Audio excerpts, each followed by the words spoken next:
pour une analyse franche et convaincante. Yasmine Abdel-Fadel. Cube Radio. Cube Radio. En direct à LCN. À LCN. 14h30, allons retrouver notre collègue Yasmine Abdel-Fadel. Bon après-midi, Yasmine.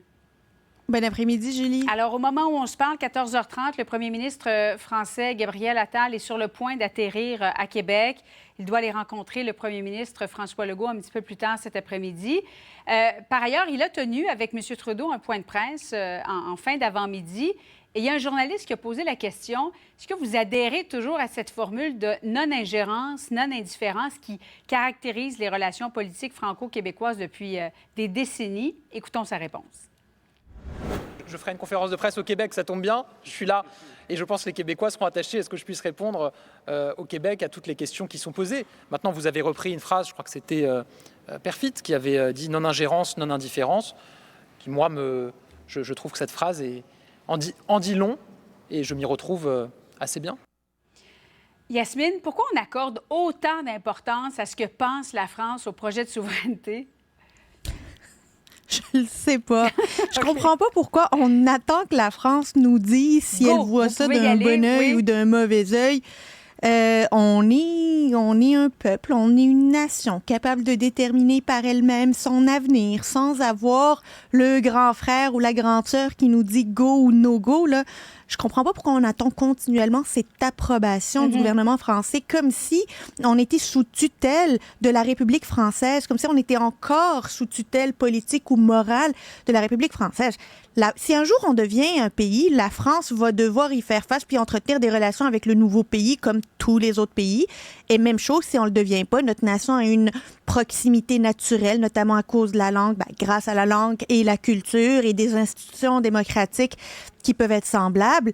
Mais la France n'a pas disons, une supériorité morale ou un pouvoir de nous dire ou de nous conseiller d'y aller ou pas. D'ailleurs, il y a des mouvements souverainistes au sein de la France, notamment en Martinique, en Guadeloupe. Est-ce que vous pensez réellement que la France va commencer à appuyer le mouvement souverainiste ici au Québec quand elle essaie de diminuer l'impact des mouvements souverainistes dans ses territoires outre-mer? Tu sais, moi, je suis agacée par cette mauvaise habitude que l'on a à chaque fois qu'on reçoit des convives, notamment de la France, où la première chose qu'ils doivent faire une fois qu'ils foulent le sol québécois, c'est déjà déclarer de quel camp ils sont. Sont-ils fédéralistes, sont-ils souverainistes, comment ils voient ça? C'est un peu gênant. Honnêtement, c'est un peu gênant. On peut-tu juste entretenir des bonnes relations commerciales, des bonnes relations économiques, des bonnes relations culturelles, une proximité de nos universités, de nos scientifiques, prendre plus de place au sein de la francophonie, avoir des objectifs communs d'un point de vue international, la crise à Haïti, l'Afrique, l'Ukraine. Qu'est-ce qu'on fait là-dessus? On peut-tu déjà se parler de ça avant de commencer à leur demander de choisir? T'es-tu souverainiste? T'es-tu fédéraliste? Il n'y en a pas de souveraineté pour le moment. Le jour où le Québec deviendra indépendant, inquiétez-vous pas, là, la France va finir par se prononcer. Mais aujourd'hui, je pense que la parole des Québécois est bien plus importante que la parole des Français. Donc, il ne faut pas vraiment s'attendre à de grandes déclarations surprises cet après-midi lorsqu'il va prononcer ce discours au Salon Bleu, Yasmine? Ben non, il faut arrêter de rêver en couleur. Là. Il ne va pas dire « Vive le Québec libre ». C'est pas Charles de Gaulle, c'est Gabriel Attal. Cette période-là est révolue. C'est le temps qu'on s'en rende compte et qu'on se réveille tous mutuellement.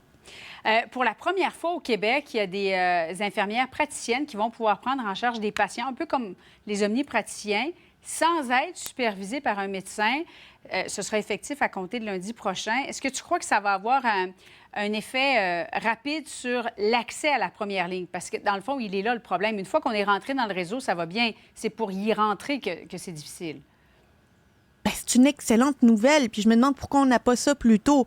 On apprend que des infirmières qui ont des maîtrises sont capables de prescrire, des examens complémentaires, sont capables de renouveler des prescriptions, sont capables de faire des diagnostics préliminaires et d'aiguiller sur, finalement, la suite des examens à faire ou s'il faut aller voir un spécialiste ou aller voir un autre médecin omnipraticien parce que ça dépasse leur champ de compétences.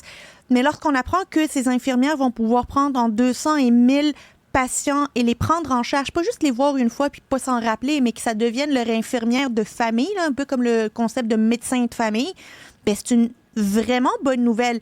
La question que je me pose, c'est qu'on exige des médecins de famille de prendre en moyenne 1500 patients à leur charge comme médecins de famille. Pourquoi les infirmières, c'est juste entre 200 et 1000?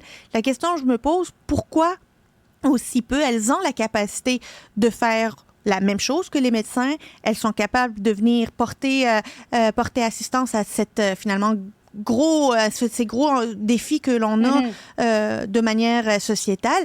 Alors, elles sont capables d'en prendre plus. Pourquoi les limiter à 1000 patients de prise en charge?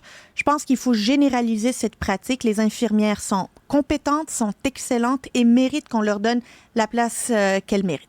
Yasmine, merci beaucoup.